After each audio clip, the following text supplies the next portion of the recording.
Le courrier de Monseigneur Stanislas Lalanne. Une émission animée par Bruno Courtois. Monseigneur Lalanne, bonjour. Bonjour. Merci de nous être fidèles à cette petite émission qui s'appelle Le courrier de Monseigneur Lalanne, où vous nous partagez comme ça des tas de courriers que vous recevez au quotidien. Et Dieu sait s'ils sont nombreux. Et vous le disiez, vous répondez à chaque fois. On vous écrit, vous répondez. Je réponds à toutes les lettres, quelquefois avec un petit peu de retard. Mais je réponds à toutes les lettres, oui, bien sûr. En tout cas, aujourd'hui, nous allons nous consacrer, nous arrêter sur la lettre de Mélanie. Je précise que les prénoms ont été changés, évidemment, par discrétion. Mais en tout cas, les propos sont bien réels. Mélanie, elle a 18 ans, elle est catéchumène. Ça veut dire qu'elle va être baptisée. Elle a été baptisée pendant la dernière nuit de Pâques. Alors, elle dit, j'ai été élevée par mes grands-parents, ce qui est souvent le cas, quand même beaucoup, parce que elle a subi un vrai traumatisme, c'est-à-dire, en fait, l'amour de ses parents qui se disputaient, ça a créé beaucoup de crises d'angoisse. Et bref, elle a même pensé, elle est même allée jusqu'à penser au suicide.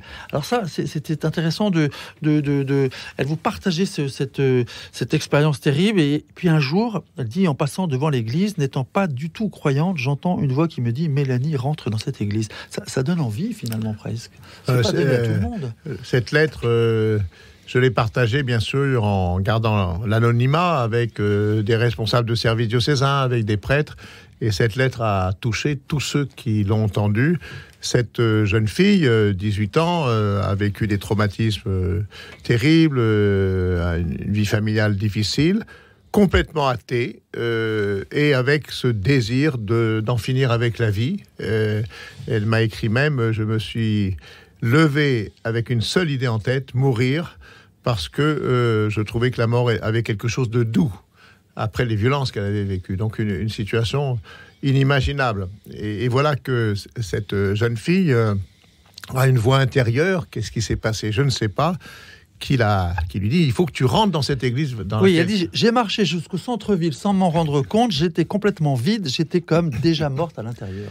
Elle était morte à l'intérieur et dans sa poche, elle avait tous les barbituriques pour en finir. Mais elle voulait encore passer une heure à visiter son lieu d'habitation. Et elle passe devant une église et voilà qu'elle a une voix intérieure qui dit, entre dans cette église. Elle dit, mais je suis athée, il n'y a pas question.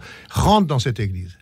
Elle rentre dans cette église, elle se met en pleurs, elle dit même qu'elle se rapproche, elle fixe son regard sur Jésus crucifié, et alors elle se met à pleurer comme jamais. Elle essaye de prier comme elle peut, elle dit « je n'y connais rien », alors j'ai confié à Dieu ma vie, je suis resté une heure comme ça, et voilà qu'à la sortie de l'église, elle se sent revivre, elle dit même « j'étais sauvée », elle rentre chez elle. Elle met tous les médicaments qui allaient la faire passer de l'autre côté de la vie. Voilà.